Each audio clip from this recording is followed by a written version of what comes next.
Hey, what's up and welcome back to my channel. Now today I'm going to be giving a review for the supernatural horror film The Curse of Llorona. Now this is actually part of the Conjuring Universe, but they're not marketing it that way, but it is actually set within that same universe, because you do have like particular characters or like little hints to other films like in the Conjuring Universe.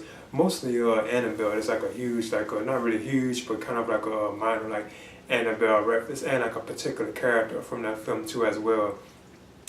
Now this film is about a supernatural like entity, or you could say woman, that is known as La Llorona, and she's like a woman, like a Mexican woman, and this actually is like a folklore tale to a certain extent. It's actually based on like a true life folklore tale, but it actually is like about this woman, who had like two kids, with her like her male, like her, I guess you could say like husband, I think, or like boyfriend.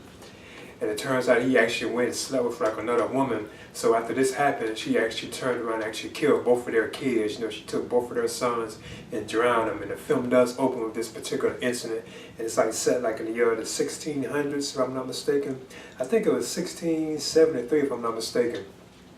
Then it jumps exactly like 4 centuries later. It's like the 1970s, and it deals with like this woman known as Anna, and she's played by Linda Cardinelli. I think that's how you pronounce it. Anna's a social worker who's like raising two children, and she actually has to go in and investigate this one case with like this woman, like her two kids, and she also has two boys, which is kind of very similar to La Llorona's like story, And it turns out that this woman and her two boys, she believes that something is like hunting like her family, and her two boys, like this is a spoiler, they actually end up being killed, where they actually die, So at one point, Anna and her two kids, they actually get affected by the spirit of La Llorona. Actually her kids did, because first it starts with her son, like the little boy, and then it actually affects like her daughter too as well. And then eventually she begins to suspect that something is going on with her. Now eventually it's revealed that La Llorona is actually like a spirit of this woman, and she actually like seeks out like people's like kids, in replacement of her killing her own kids, because you actually get to see her like weeping,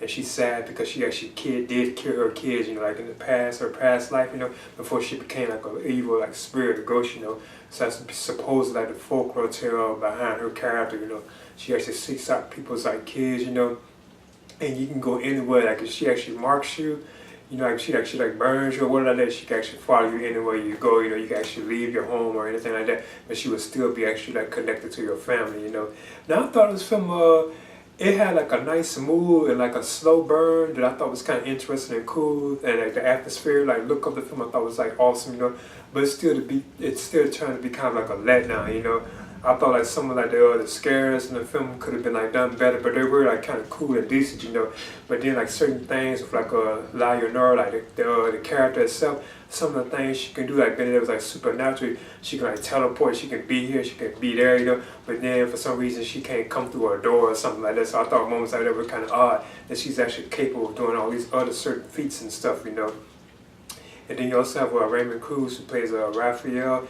and he's like a person who like specializes like in supernatural type things, because he's the one that Anna actually goes to actually seek help for like her family being hunted by the ghost of La Llorona, Now here's like the big plus of the film that's kind of actually making the film connected to the overall Conjuring films, is Father Perez, he was of course in Annabelle, and he actually returns for this film. He actually makes a reference to that Annabelle doll. When he had the situation with the Annabelle doll, he actually makes a reference to that, So that's like one of the big, and I guess you could say the main point, or the main connection to the overall like Conjuring universe, the being that this film is actually set in that world, but they're not really marketing to that extent. And of course, he's played by Tony Amendola, I think that's how you pronounce it.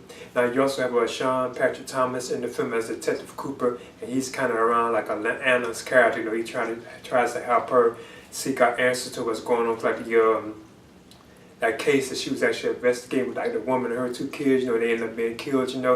He actually helps her with that kind of case throughout the film. Now overall, like I said, this film, it was just certain things about it. Like it just never really took off. Like some of the things, like I say, like the character of La Llorona herself. Now I know James Wan was actually on board for like producing this film too as well. But they're not really marketing it as a Conjuring Universe film, but it is actually part of the Conjuring Universe. You actually can see it like on the poster too as well. It says like the Conjuring Universe, like something about it, But yeah, in the end, The Curse of La Llorona, and this is based on like a true life Mexican folklore tale too, But then, like I say, being that it was like it was just something off about, you know, like I think it had some pacing issues, and plus, like I say, Leonora herself, you know, some of the things that she was actually doing, you know, it didn't kind of make sense at times. She can actually do this, she can be here, disappear, teleport, and all this kind of stuff, supernatural things like pull people away and stuff.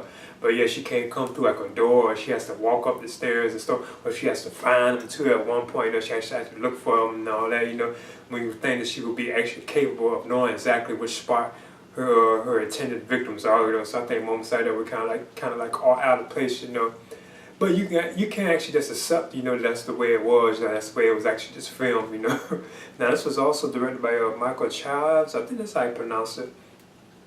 And it is actually connected to, like I said, the Conjuring Universe, and mainly like Annabelle is the one that's really connected to. You even get to see Annabelle in the film. It's like a shot of the Annabelle doll or so, you know. Yeah, but in the end, The Curse of Llorona, I'm giving this a C, and I would definitely recommend it for like fans of like the Conjuring films, you know, because it is like a connection there, you know. So I would definitely recommend it for that. Cool. I guess even Annabelle, you know, if you're a fan of the Annabelle films, you know. So yeah, I'm giving this film, The Curse of Llorona, I'm giving this a C. Please leave a comment and subscribe too as well.